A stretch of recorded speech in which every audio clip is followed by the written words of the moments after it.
Hi viewers, welcome to our channel. Elections తర్వాత జగన్మోహన్ రెడ్డి గారు మరి తన ఫ్యామిలీతో కలిసి ఒక చిన్న ట్రిప్ విదేశాలకు వెళ్ళడం చూస్తున్నాం కదా. అయితే ఇదే బాటలో మరి పవన్ కళ్యాణ్ గారు కూడా విదేశాలకు వెళ్ళబోతున్నారు ఫ్యామిలీతో కలిసి అని చెప్పేసి ఒక న్యూస్ అయితే వైరల్ అవుతుంది. సో మరి నిజంగా పవన్ కళ్యాణ్ గారు విదేశాలకు వెళ్తున్నారా లేదా, ఎటు సైడ్ వెళ్తున్నారు? సో ఇదే అంశం మీద డిస్కస్ చేయడానికి ప్రజెంట్ మనతో పాటు ఇమ్మంది రామారావు గారు సీనియర్ జర్నలిస్ట్ ఆయన ఉన్నారు. ఆయనతో ఒకసారి డిస్కస్ చేద్దాం. సార్ నమస్కారం. సార్ నమస్తే బాబు. సార్ పవన్ కళ్యాణ్ గారు కూడా విదేశాలకు వెళ్తున్నారు అన్న వార్తలు రావడం చూస్తున్నాం సార్. కొన్ని న్యూస్ ఆర్టికల్స్ లో వచ్చాయి. మరి ఆ వార్తల్లో నిజముందంటారా? నిజంగా విదేశాలకు వెళ్తున్నారా? వెళ్తే ఎక్కడికి వెళ్తున్నారు? నన్ను అడిగితే ఎలక్షన్స్ కంటే ముందు కంటే ఎలక్షన్స్ తర్వాతే మన జగన్మోహన్ రెడ్డి తాలూకు వర్గీయులు చాలా చురుగ్గా పనిచేస్తున్నారు. నాటు బాంబులన్నీ ఇప్పుడే చేస్తున్నారు, కర్రలు కత్తులు ఇప్పుడే చేస్తున్నారు. అలాగే ఆ భార్గవ్ రెడ్డి తాలూకు మీడియా కూడా ఇప్పుడే చురుగ్గా పనిచేస్తుంది. ముందు పనిచేస్తే బాగుండేది.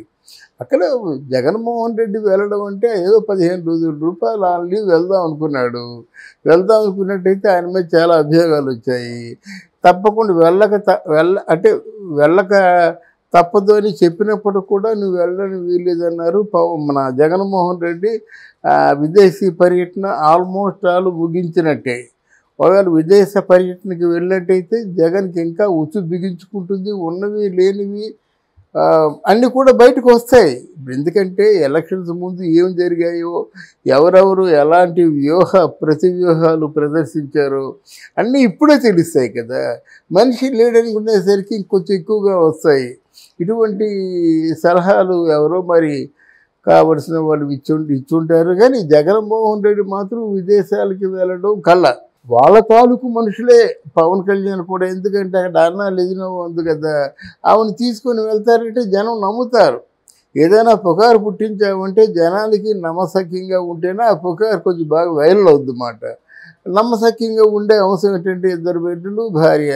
వాళ్ళు రష్యా ఒకసారి ఇన్నాళ్ళు బాగా నడిపోయాడు. వెళ్తారంటే పవన్ కళ్యాణ్ మీద కూడా అన్ని పుకార్లు వస్తాయి, వాటిని భరించాలి.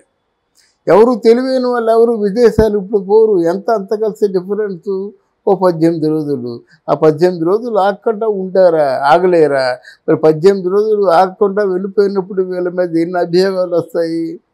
అది ఆలోచించుకుంటే ఈ ట్రిప్ అన్నది పూర్తి కూడా అర్ధరహితం అన్నమాట ఎవరికైనా సరే. పవన్ కళ్యాణ్ ఎందుకంటే now is the hero of the season. ఈ ఎలక్షన్స్ 24 ఎలక్షన్స్ మాత్రం ఆంధ్రప్రదేశ్లో ఎవరు హీరో అంటే no doubt at all Pawan Kalyan hero. ఎందుకంటే ఒంటరిగా పోరాటం చేశాడు. మామూలు పోరాటం కాదు, అంటే ప్రాణాలకు సైతం లెక్క చేయకుండా పోరాడాడనమాట. మరి ఆ రోజు మన సాయి ధర్మ తేజ్ మీద విసిరినటువంటి అటువంటి బీరు బాటిల్స్, నిండు బీరు బాటిల్స్ కానీ పవన్ కళ్యాణ్ కొడితే అవుట్. ఎక్కడ తగులుతుందో గాజులు తెలియదు కదా. అది మరి చేయలేకపోయారంటే చేయడానికి కూడా భయపడ్డారు అన్నమాట. ఎలక్షన్స్ అయిపోయిన తర్వాత ఏం చేశారండి? పులివర్తి రవిని ఎందుకండి నిజంగా పెద్ద సుత్తి తీసుకొచ్చి పెద్ద రాళ్ళు పగలగొడతారు కదా, అటువంటి సుత్తితో పులివర్తి రవిని కొట్టబోయేసరికి సడన్గా ఆయన ఎస్కార్ట్ వచ్చాడు. ఆ గన్మ్యాన్ వచ్చి ఆపాడు. లేకపోయినట్టయితే పులివర్తి రవి ఇంకా అంబేలు మాట అయిపోతాడు అన్నమాట. లైఫ్ కండెమ్న్ అయిపోయి ఉండేది అన్నమాట. అసలు ఆ తాలూకు చర్య చూసి ఆయన పూర్తిగా స్పృహ తప్పి పడిపోయాడు. అక్కడ ఎలాగున్నట్టయితే మరి పల్నాడంతా ఇప్పటికి కూడా ఉన్నాయన్నమాట. ఇప్పటికీ ఆ పల్నాడు సీమలో వైసీపీ కార్యకర్తల ఇళ్లలో నాటు బాంబులు కనిపిస్తున్నాయి, ఇప్పటికి కూడా ఉన్నాయి. దాంతో ప్రయోగిస్తున్నారు. ఇక్కడేమో పిఠాపురంలో కూడా పవన్ కళ్యాణ్ ఇంటికి ఎవరో వచ్చినట్టయితే, దాడి చేయబోయినట్టయితే పవన్ కళ్యాణ్ తాలూకు ఎస్కార్ట్ని కూడా కొట్టడం జరిగింది. అసలు ఏమిటి నరమేధం? ఈ నరమేధానికి కారణం ఏమిటి అంటే ఇదే కొనసాగుతూ ఉంటుందా? రేపు పొద్దున్న ఎక్కడ ఎవరైనా కూటమి వాళ్ళు ఎవరైనా సభ పెట్టుకుంటే మీరు ఇలాగ మారణాయుధాలతో ప్రవేశించి ఈ చిన్నాభిన్నం చేస్తారా? ఏమిటో ఈ జగన్మోహన్ రెడ్డి తాలూకు అర్ధరహితమైన పరిపాలన నాకు అర్థం కాదు. ఒకవేళ జగన్మోహన్ రెడ్డిలో ఏమైనా మార్పు వచ్చినట్టయితే వాళ్ళ తాలూకు అనుచరులకి చెప్పొచ్చు కదా. పోనీ వాళ్ళ అనుచరులు కాకపోయినా సరే ఇట్లాంటి నరమేధం జరగడం నేను ఎంత మాత్రం సహించను, దయచేసి వీడిని విరమించండి అని ఒక మాట చెప్పొచ్చు కదా. అదంతా ఉండకపోవడం కూడా ఏమవుతుందంటే ఎన్నికల తర్వాత ప్రశాంత వాతావరణం ఏర్పడుతుంది. తర్వాత ఎవరెవరో ఎక్కడెక్కడికో వెళ్ళిపోతారు. కానీ ఇది ప్రత్యేకమైన ఎన్నికలు. దీని మీద అందరూ పనిచేస్తున్నారు. ఎలక్షన్లో నిలబడిన వాళ్ళు పనిచేస్తున్నారు, రౌడీలు పనిచేస్తున్నారు, బాంబులు తయారు చేసే వాళ్ళు పనిచేస్తున్నారు, ఆ ఎలక్షన్లో ఉన్నటువంటి పేటీఎం బ్యాచ్ ట్రై చేస్తున్నారు. ఇప్పటికి కూడా పేటీఎం బ్యాచ్లు చెలరైపోతుంది అన్నమాట, సిగ్గు లేకుండా. అందువల్ల ఇది కేవలం పుకారు పుట్టించినటువంటి విషయమే కానీ, ఎందుకంటే అదొక సరదా. పవన్ కళ్యాణ్ వెళ్ళిపోతున్నాడు, చూడరా మా ఓడిని అన్నారు, మీ ఓడే ఏమైంది, వెళ్ళటం తప్పలేదా, వెళ్తున్నాడు కదా. మరి మా ఓడిని వేలిస్తూ చూపించినప్పుడు మరి మీ ఓడిని కూడా అందరూ చూపించారు కదా అని ఇట్లాంటి వాద ప్రతివాదనలకు అవకాశం ఇస్తారే తప్ప నాకు తెలిసినంత వరకు పవన్ కళ్యాణ్ విదేశాలు వెళ్ళడు. అంటే సార్ పవన్ కళ్యాణ్ గారు రిజల్ట్ వచ్చిన తర్వాత పొలిటిక్స్ లో బిజీ అయిపోతారు. ఒకవేళ కూటమి అధికారంలోకి వచ్చి పవన్ కళ్యాణ్ గారు గెలిస్తే ఆ తర్వాత ఆయన సినిమాలు కూడా ఉన్నాయి, సినిమాల్లో బిజీ అయిపోతారు. ఈ విధంగా రెండు పొలిటికల్ అండ్ సినిమాలు చూసుకోవాలి కాబట్టి ఇప్పుడే టైం దొరికింది కాబట్టి వెళ్ళే ఛాన్స్ ఏమైనా ఉంది కదా సార్? అనుకున్నప్పుడు కూడా ఆయన ఎలక్షన్లో రిజల్ట్ వచ్చినంత వరకు ఎక్కడూ వెళ్ళడు. తర్వాత ఏమో పవన్ కళ్యాణ్కి పొజిషన్ ఏమిటి, పవన్ కళ్యాణ్ నిలబెట్టిన వాళ్ళకి ఎన్ని బెర్తులు ఇస్తారు, ఈయన పొజిషన్ ఏమిటి, ఉప ముఖ్యమంత్రి హోమా. ఇప్పుడు నాలాంటి వాళ్ళు అడిగితే ఉప ముఖ్యమంత్రి ఎందుకు బాబు హోమే తీసుకో అని చెప్తారు. ఇప్పుడు ఉప ముఖ్యమంత్రి పదవికి బాగా విలువ తీసుకొచ్చిన వాడు భట్టి విక్రమార్క.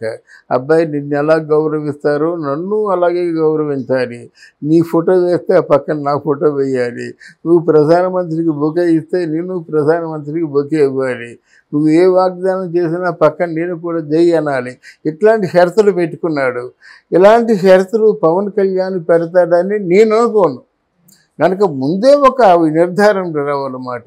పవన్ కళ్యాణ్కి అంటే గడిచిపోయిన ప్రభుత్వం చేసినటువంటి అవాంఛనీయ సంఘటనలన్నింటినీ కూడా ట్యాలీ చేసి వాళ్ళని అనగదొక్కాలంటే ఆయనకి తప్పకుండా హోమ్ ఇవ్వాలి. అది కాక వాళ్ళ తాలూకు మనుషులు కూడా ప్రాణాలకి తెగించి మరి వచ్చారు కదా. తెలుగుదేశం రావడం వేరు, అలవాటు ప్రకారంగా వచ్చినటువంటి మినిస్టర్స్, పాత మినిస్టర్స్ అందరూ నిలబడ్డారు. ఇక్కడ జనసేన పార్టీ అలా కాదు కదా. ఏమో ఎలా ఉంటుంది అసలు, జనసేనకి ఒక్క సీటు రాదు, ఇప్పుడేం గెలుస్తాడు. ఈ రోజా లాంటి అసమర్థులు వాళ్ళు ఏమన్నా నీచులు ఏమన్నారంటే ఒక వార్డు మెంబర్గా కూడా గెలవడానికి అవకాశం లేని పవన్ కళ్యాణ్ గురించి మీ నాయకుడు అని చెప్పినప్పుడు ఇప్పుడేమైంది. ఇండియా మొత్తం మీద ఎవరైనా దేశభక్తులు ఉన్నారంటే పవన్ కళ్యాణ్ ఒకడని చెప్పేసి ఐక్యరాజ్య సమితి న్యూయార్క్ నుంచి ఆహ్వానం వచ్చింది. అందువలన ఇటువంటి నాయకుడికి ప్రాణాలుండి జనసేనలో నిలబడిన వాళ్ళందరూ కూడా వాళ్ళకి ఏదో పొజిషన్ కావాలి. అంటే అలాగే వీర మహిళలు, జనసేన నాయకులు కూడా వాళ్ళు చేసినటువంటి త్యాగం చిన్నది కాదు. రూపాయి తీసుకోకుండా తినకుండా ఉన్నారు. ఆ మీటింగులు సక్సెస్ చేసి ఇంట్లో డబ్బులు ఇవ్వకపోయినా సరే ఇంట్లో వాళ్ళందరూ ఎన్ని బాధలు పడుతున్నప్పుడు కూడా ఆ బాధలన్నీ భరించి నిస్వార్థమైన త్యాగం చేసినటువంటి వీళ్ళందరికీ న్యాయం చేయాలి కదా. ఇప్పుడు జగన్మోహన్ రెడ్డి కూడా ఎక్కడ ఓడిపోయాడంటే 151 సీటు ఉంది. ఎంతసేపు చూసినా 5 దుష్ట చతుష్టయం ప్లస్ జగన్మోహన్ రెడ్డి తప్ప ఇంకెవరు లేరు కదా. మధ్యలో ఒకసారి వచ్చి వెళ్ళిపోయినాడు వల్లభనేని వంశీ. ఒకసారి వచ్చిన దానికి చాలా బరువైనటువంటి నింద వేశాడు, చరిత్ర క్షమించలేని నింద వేశాడు మన వల్లభనేని వంశీ. అంటే మిగతా వాళ్ళందరికీ ఎవరికి సీట్లు లేవు, అపాయింట్మెంట్ లేవు, ఎవరికి అపాయింట్మెంట్ లేదు. ఎలక్షన్స్ ఖర్చు పెట్టిన ఖర్చులో 10వ వంతు కూడా రాలేదు. అందువల్లే నిస్పృహ ఏర్పడింది. చివరిలో పిలిచి సెట్ ఇస్తామన్నా సరే ఎలక్షన్ మేము ఖర్చు పెట్టుకోలేం కదా అనేటువంటి పరిస్థితులు ఏర్పడ్డాయన్నమాట. ఎందుకు ఏర్పడ్డాయంటే పరిపాలన సవ్యంగా లేక. ఈ పరిపాలన అంటే భయంతో ఉండాలి, క్రమశిక్షణతో ఉండాలి. వాళ్ళకి అలా భయం క్రమశిక్షణే కాకుండా అందవలసినటువంటి ఫలాలు అందుతూ ఉండాలి. దానికి పవన్ కళ్యాణ్ సరైన వ్యక్తి. ఇన్ని చేయవలసిన పనులు ఉంటుండగా వీటన్నిటికీ స్వస్తి చెప్పేసి తన వర్గాన్ని ఒక మంచి పటిష్టంగా నిర్మించుకోకుండా, తనకైన పరిష్టమైన పొజిషన్ తీసుకోకుండా ఆయన రష్యా వెళ్ళడం మాత్రం కళ్ళ అని నేను అనుకుంటున్నాను.